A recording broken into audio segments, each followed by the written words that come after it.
My name is Mia, I'm 27, and I'm the eldest in a working-class family. We were never wealthy, but my parents, Clara and Thomas, ran a charming little bakery in our small town for over 20 years. It's a local treasure known for its warmth and fresh bread. Growing up, we didn't have much, but there was always enough to get by. My parents instilled a strong work ethic in me and my younger brother, Ethan, who's 25. Ethan, though, was always the favored child. He was the one who could do no wrong in their eyes, basking in their praise for even the smallest things. I, on the other hand, had to work harder for their approval. It never bothered me much. I preferred staying out of the spotlight, quietly pursuing my own ambitions. If Ethan wanted the attention, he could have it. That was my mindset until things took a turn. The story really begins 5 years ago when our grandfather passed away. His death hit me deeply. We were close. When his will was read, I learned he'd left me a trust fund. It wasn't a fortune, but it was significant enough to change my life if used wisely.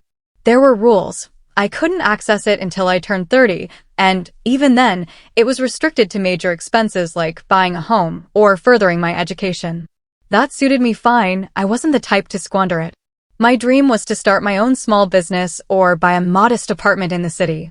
Fast forward to this year, when Ethan got engaged to his girlfriend, Sophia. She's 26, comes from a well-off family, and has a captivating charm that wins people over. I liked her at first. But things shifted during a family dinner a few months back. Out of the blue, Sophia mentioned my trust fund, as if it were casual small talk. She asked what I planned to do with all that money once I could access it.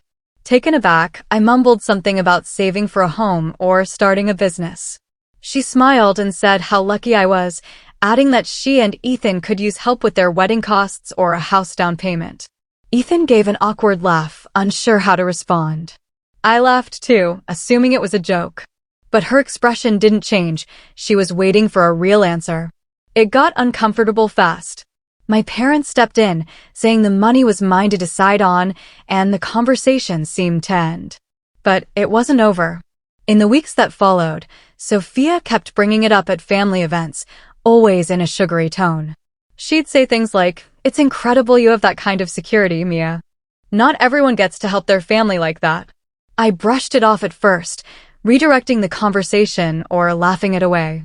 But her hints grew bolder, and Ethan started backing her up, saying things like, "It's just sitting there, Mia. You're not using it yet." Feeling cornered, I went to my parents for support, asking them to intervene. Instead, my mom said, "Sophia's just trying to feel like part of the family. She's not being aggressive." But that's exactly how it felt, aggressive. I was starting to feel like the unreasonable one. I stayed calm, hoping they'd drop it if I held my ground. I was wrong. At another family dinner, Sophia pulled me aside. This time, she dropped the subtlety. "Mia, you should really think about what you're doing with that trust," she said. "Helping Ethan and me would mean so much to the family. Isn't it a bit selfish to hold on to it when it could do so much good?" I was stunned. No one had ever called me selfish so bluntly. Keeping my composure, I explained that the money wasn't accessible yet and that I had plans for it. Her face hardened, and she said, "I guess I misjudged the kind of person you are." The next day, Ethan called. He apologized for Sophia's words, but quickly added, "She's just stressed, and she's not entirely wrong. You could help us out." I started doubting myself. Was I being selfish? Was I blowing this out of proportion? I confided in my closest friends, who reassured me I wasn't wrong, but the pressure was wearing me down. The worst part wasn't Sophia's persistence, it was my family's silence. My parents stayed neutral, trying to keep the peace, but no one was defending me. No one was saying, "Stop." Then, at a family barbecue, Sophia cornered me again. "Why not give us part of the trust as a wedding gift?" she said. "Not all of it, just enough for a house deposit. You're not using it." I couldn't believe her audacity. A wedding gift from money I couldn't even touch?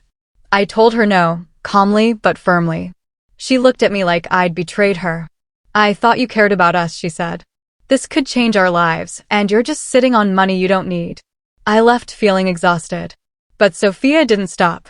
She started framing her request as a family investment, saying it would strengthen our bond and benefit everyone.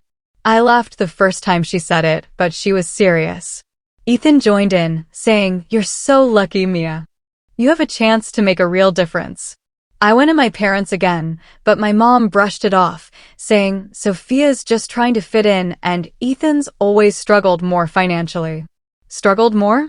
We grew up in the same house, with the same opportunities. The only difference was I'd been careful with my choices, while Ethan hadn't. Then my dad said, "We're not telling you to give them the money, but maybe think about it.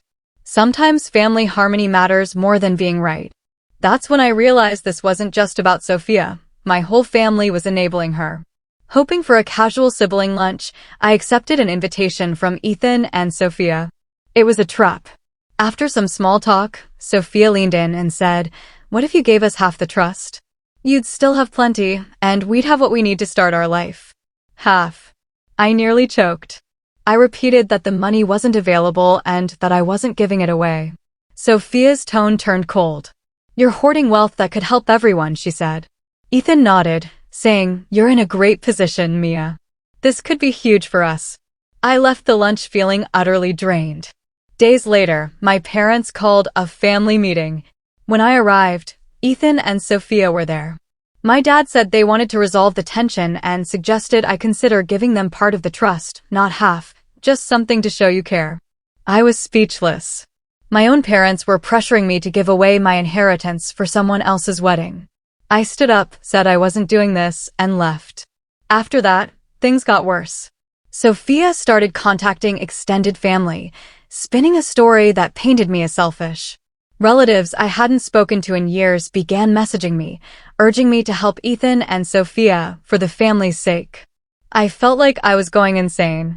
I'd explained countless times that the trust wasn't accessible, but no one listened. I considered legal action, though the thought of suing my family made me nauseous. Still, I needed to protect myself.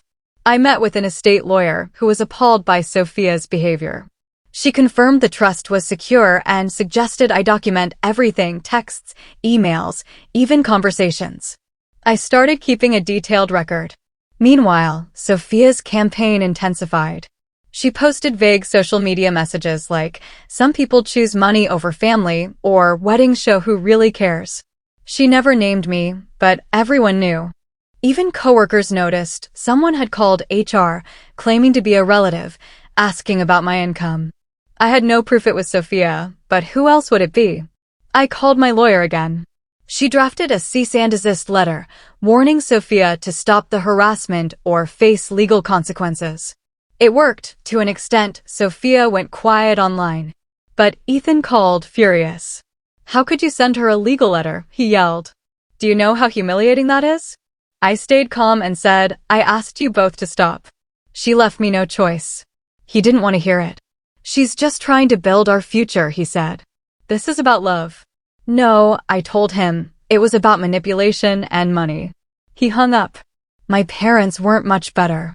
My mom was upset about the letter, saying I'd gone too far. I reminded her I'd tried to resolve this with them multiple times, and they'd done nothing. I felt completely alone. Then, everything changed.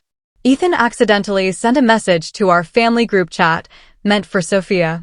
It read, "I can't believe you've been texting your friends about Mia's trust like this. You said we'd persuade her, not bully her."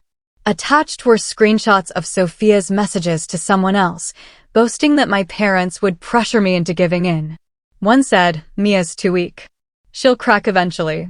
Another read, "She's so focused on her little dreams. She doesn't see this money belongs to us." The chat went silent. Then my mom texted, "Sophia, is this true?" My dad added, "You said you were misunderstood. Were you lying?" Sophia replied, "Those are out of context. I was just venting." But the screenshots were damning. That night, Ethan called me, his voice subdued. "I'm sorry, Mia," he said.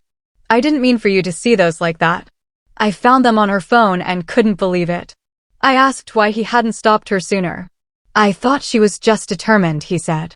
"I didn't see how manipulative she was." I told him his apology was a start, but it didn't undo the damage. The fallout was huge. Relatives who'd sided with Sophia apologized. My mom admitted, We should have supported you from the beginning, Mia. My parents have been trying to mend things. Ethan, now separated from Sophia, is in therapy and has apologized sincerely. It's a slow process, but we're making progress. Sophia disappeared, deleted her social media, canceled the wedding, returned the dress, and stopped attending family events. I heard she's been telling people I ruined her life, but I'm done caring. This experience taught me the importance of holding firm, setting boundaries, and trusting my instincts over guilt. I've cut contact with Sophia permanently. Ethan and I are cautiously rebuilding our relationship. My parents and I are starting fresh, and I'm refocusing on my future. The trust fund remains untouched, but soon I'll use it to chase my dreams, not anyone else's. I'm proud of how I stood my ground. I stayed true to myself, and that's something no one can take away.